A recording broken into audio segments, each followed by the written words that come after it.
Hello, and just like that, we're into Module 6. So Module 5 just wrapped up with the 2 discussion posts and the scavenger hunt. That's going really well. Keep in mind with the discussion posts, people have been really great about putting questions in there, like as they're responding to other people's posts. But it seems like people are not catching on to responding to those questions. Perhaps you should make sure that somebody hasn't already asked you a question, and it would be really nice and polite if you could respond to what they're asking you. Just a kind reminder for that. Before I dive into Module 6 here, it's huge.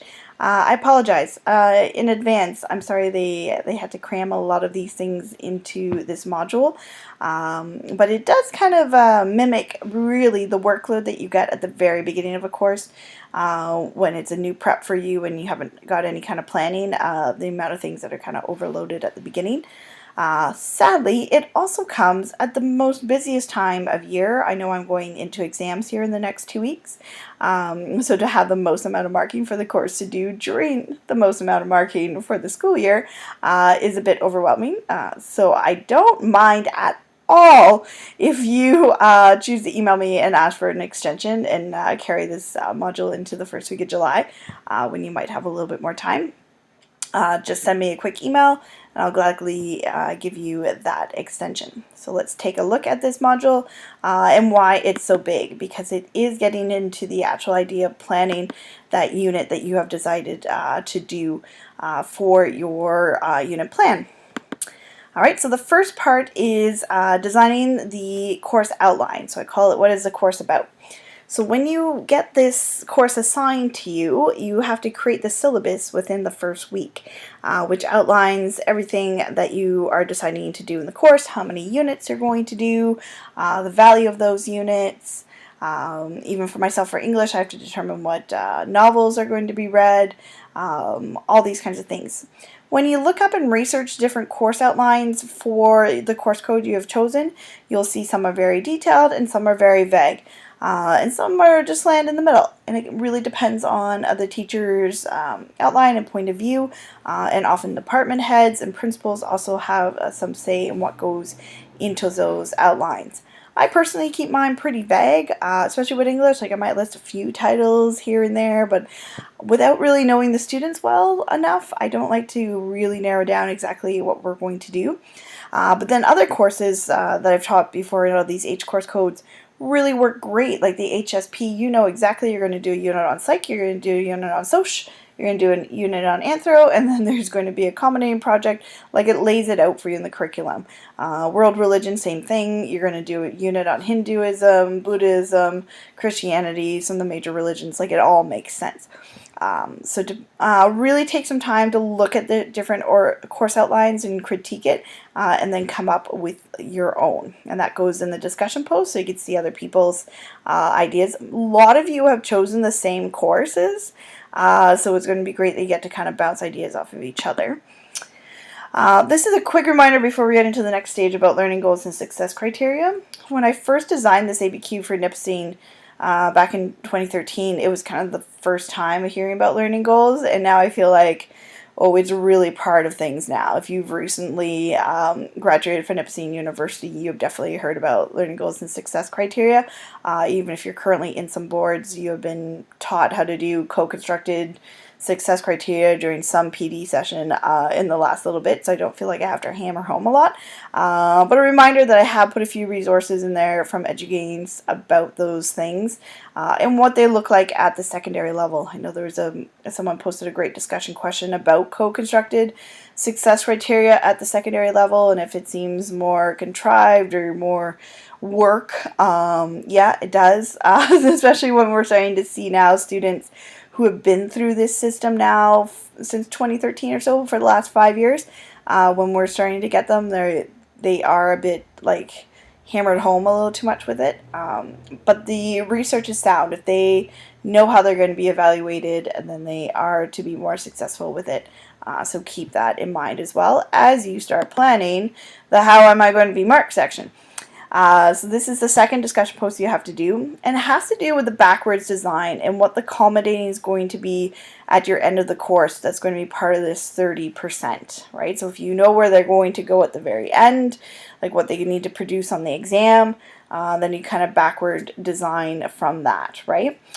So this 70-30 split, this is mandatory in Ontario. There's nothing you can do about that percentage change.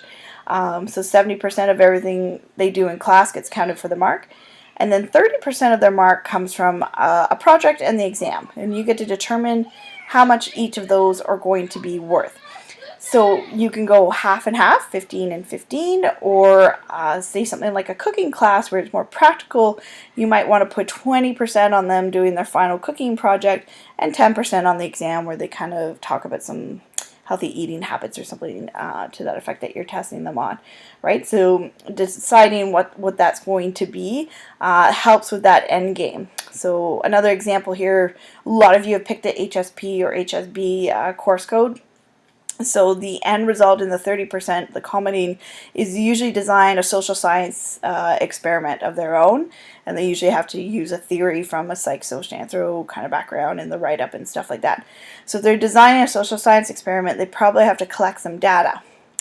So during the unit, perhaps, that you're going to plan for your unit, you are going to teach them some data collection skills that they will have to apply when it comes to the end of the course for that. So that's the kind of idea of backwards planning a little bit. Is there something I need to teach them in this unit that they're going to need for their culminating or that they're going to need for the exam? And how am I going to express that? So that's what the second discussion is kind of explain what you ultimately think the culminating should be, research some different ideas of some culminating tasks, and think deeply about what you want to do for that area. All right, and then discussion post number 3. Yes, I'm sorry, there's 4 of them. Every day students ask us, what are we learning today? Which brings us back to that learning goals. Looking at your lesson plans again, but in this particular case, you are actually going to go find a lesson plan that you think would be useful for your unit, right? So we've already discussed what we like in lesson plans. Now actually go find one, and then post it, and then tell us what you would do to change it. What would you add? What do you like? What do you not like? Is there some kind of tech component you could do to it? Is there something that do you actually want to revamp the whole thing and actually do it for your assignment for this one, which would be useful as well, I hope. So it's your first chance to go mining, looking for something, post it, and then maybe other people will look at it and be like, oh, that's a great idea, but I would do this instead in your class, and maybe get some feedback on that. So it's a little bit of an opportunity to do that. So you can post a link from Teachers Pay Teachers if you find it, a PDF file that you find, anything that you can post in there where you're looking at it, something from a Pinterest board even that inspired you, and you're like, yes, I can make a whole lesson about this. Okay, and then the last discussion is an idea for a lesson plan ultimately, and it's about teaching the students to do some higher order thinking and connecting to what's going on in the world. So the idea is that you find some kind of newspaper article of something going on in the world that connects to your unit that you are designing, and you have some higher order thinking questions in there for them to respond. So for a university level class, maybe there are a couple homework questions. You read this article, answer these 2 questions, hand it in for homework. Maybe it's part of an exit card. They're reading this article at the end of the class and they have to answer those questions. Maybe it's your hook that you're going to do like a 4 corners. You're going to read the article and then do a 4-corner kind of discussion or something. So think about some different engagements and things you can do to connect what you're learning in class is something that's happening right now in the news, and get them critically thinking about what they're learning and applying it to the real world. All right, and that's just the discussion posts. Sorry, there are 4, and then there's the actual assignment, which is creating a lesson plan, which can be daunting. I know. You know, picking a template that works for you. It does not necessarily have to be the Nipissing one. If you've got something that's altered, that's great. But I do ask for the lesson that you choose to be quite engaging. There's nothing wrong with a movie lesson plan. Certainly if you want to include a movie in your unit plan, that's great. But it doesn't give me enough information about your planning and how well you divide up the minutes and stuff. So I am looking for something a little bit more in-depth. Make it something that if in real life I could actually come to your class and see this lesson in action, you'd be super excited for me to come and see it and participate in it.